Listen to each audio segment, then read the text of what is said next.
महान वैज्ञानिक sir Isaac Newton एक दिन अपने बागीचे में पेड़ के नीचे बैठकर कुछ पढ़ रहे थे। तभी पेड़ से एक सेब टूटकर नीचे गिरा।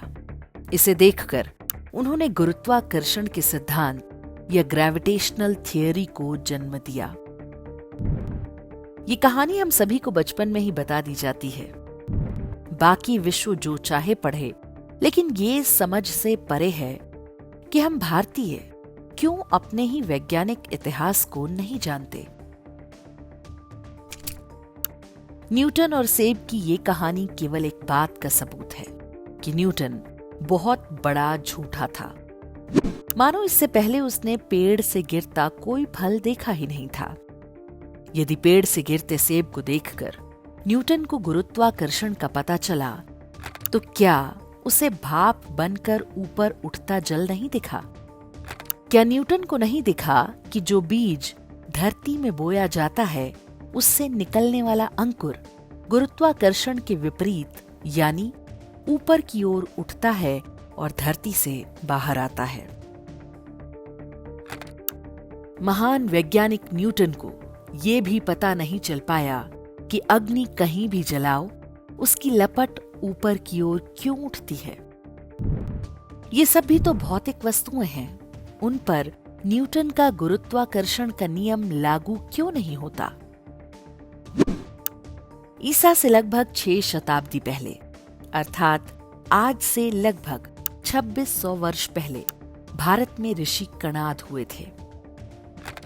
अपने वैशेषिक दर्शन में उन्होंने गुरुत्वाकर्षण का पूरा सिद्धांत बता दिया था। संयोगा भावे गुरुत्वात् पतनम, अर्थात कोई भी वस्तु जब तक कहीं से जुड़ी है वो नीचे नहीं गिरेगी। जैसे पेड़ पर लगा फल तब तक नहीं गिरेगा जब तक वो टहनी से जुड़ा है। जैसे ही संयोग का अभाव हुआ, गुरुत्व के कारण वस्तु खुद पृथ्वी पर गिर जाएगी। ऋषि कणाद आगे लिखते हैं, संस्कारा भावे गुरुत्वात् पतनम। किसी वस्तु में यदि संस्कार है तब भी पृथ्वी उसे अपनी तरफ नहीं खींच सकती। संस्कार का अभाव होने पर ही वस्तु गुरुत्व के कारण पृथ्वी पर गिरेगी। कणाद ऋषि ने 3 प्रकार के संस्कार बताए हैं: वेग, भावना और स्थिति स्थापक। तो यदि किसी वस्तु में वेग संस्कार है, जैसे कि तीर में हम धनुष से वेग उत्पन्न करते हैं, तो वो गतिमान होता है। जैसे ही वेग संस्कार समाप्त होगा, उतनी दूर जाकर वो अपने गुरुत्व के कारण धरती पर गिर जाएगा। 6ठी शताब्दी के खगोलविद और गणितज्ञ वाराह मिहिर ने लिखा है, धरती का एक बल होता है जिससे वस्तुएं इसकी ओर खींचती हैं। ये बल सभी खगोलीय पिंडों में होता है, जिसके कारण वो अपने नियत स्थान पर रहते हैं।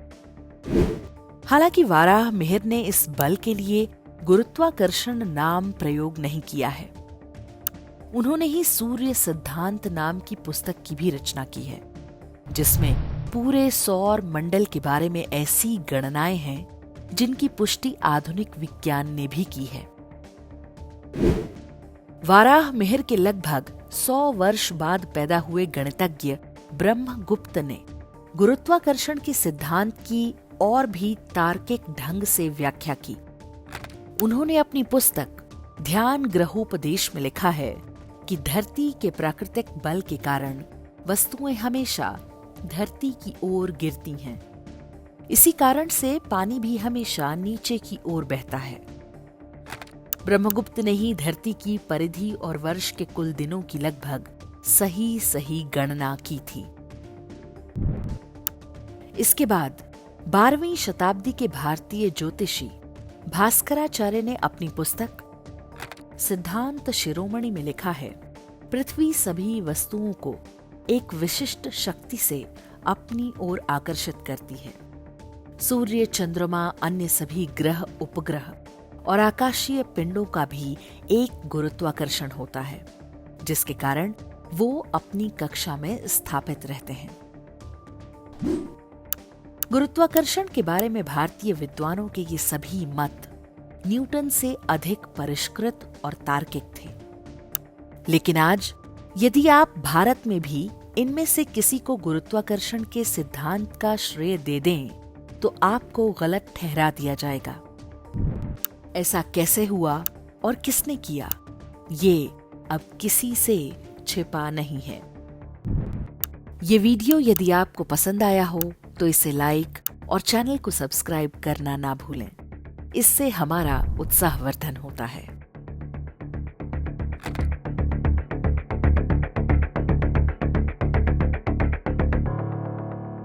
इंडेक्स ऑनलाइन के वीडियो समाज को समर्पित हैं। आप इनको डाउनलोड करके जैसे चाहे वैसे प्रयोग कर सकते हैं। चाहे तो आप हमारे टेलीग्राम चैनल से जुड़ सकते हैं। वहां सारे नए पुराने वीडियो आपको मिल जाएंगे। हमारे सोशल मीडिया लिंक हर वीडियो के डिस्क्रिप्शन में होते हैं। हमारा एकमात्र उद्देश्य हिंदू समाज को जागृत और एकजुट करना है। इसमें सहभागी बने। धन्यवाद।